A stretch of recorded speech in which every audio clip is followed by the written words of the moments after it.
JB, ano ang nakitang dahilan ng NAIA at PITX? Bakit mas maraming mga pasahero nitong 2024? Victor, ayon sa New NAIA Infrastructure Corporation o NNIC, mas mataas na yung confidence sa air travel na nakita nila kaya mas maraming mga pasahero. Mas marami nila ngayon yung mga bumabiyahing Pilipino at gayon din mas marami din yung mga dayuhan naman na nagpupunta dito sa ating bansa. Dito naman sa PITX, maraming factors silang tinitignan pero isa dyan ay yung pagkakaroon o yung pagbubukas ng istasyon ng LRT1 na nagamit na ng mga pasahero nitong holiday season kaya nag-contribute yan dun sa pagtaas ng bilang ng mga pasahero nitong ang nagdaang holiday season.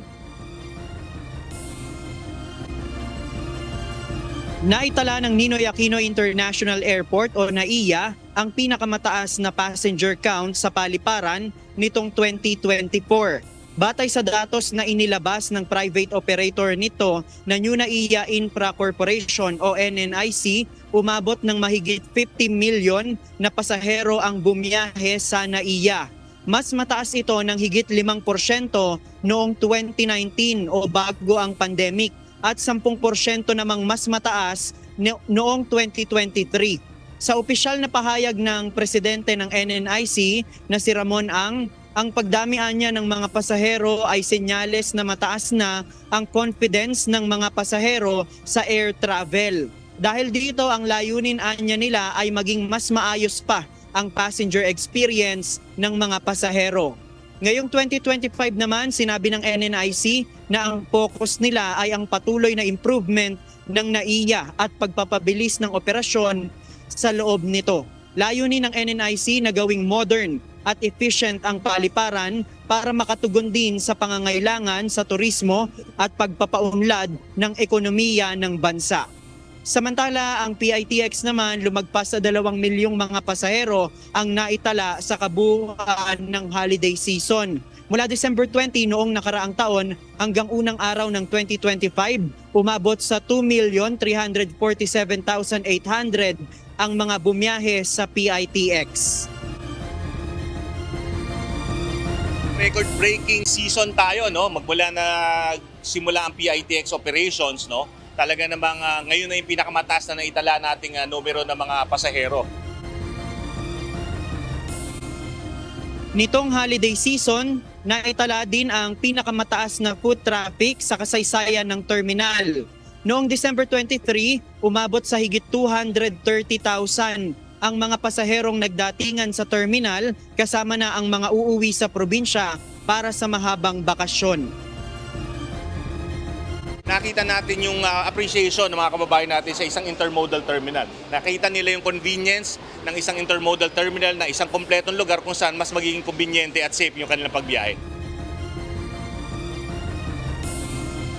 Naniniwala ang PITX na na-manage naman nila ng maayos ang dagsa ng mga pasahero sa nagdaang holiday season. Kahit mayroong ibang aberya tulad ng pagbagal ng turnaround time ng mga provincial bus dahil sa traffic at pagkaubos ng ticket. Happy kami sa preparations na ginawa natin dahil meron naman tayong datos na pinaglaanan, ano? Yung 3 S na binabantayan natin, natugunan natin na mabuti. No? Unang-una yung supply. Unang S, yung supply ng pampublikong sasakyan. Pangalawa, yung safety, natugunan din natin. And of course, yung security. Kita nyo naman, diba? Ang dami ditong members ng PNP. Sabay ng dagsa ng mga pasahero dito sa PITX, umabot naman sa higit 700 ang mga nakuhang illegal items mula sa mga pasahero.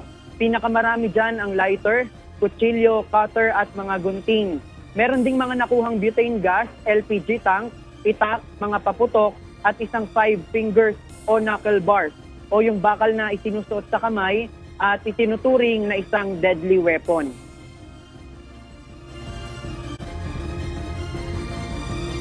Victor, as of 5 p.m. kanina doon sa update ng PITX, meron nang nasa 126,000 na passenger o pasahero yung naitala dito sa terminal. Ngayong araw, ine-expect nila na pwede pang umabot ng 170,000 yung mga pasahero. At marami pa rin talaga ngayon na bumabiyahe dahil nga ito yung inaasahan na yung mga galing ng probinsya na galing sa mahabang bakasyon ay uuwi ngayon sa Metro Manila, habang yung mga galing naman dito sa Metro Manila at nagbiyahe sa mga kalapit na probinsya ay uuwi naman doon sa mas malalayong probinsya. Sa ngayon, yan muna ang kasalukuyang sitwasyon mula dito sa PITX. Balik sa iyo, Victor. Maraming salamat, JP Nunez.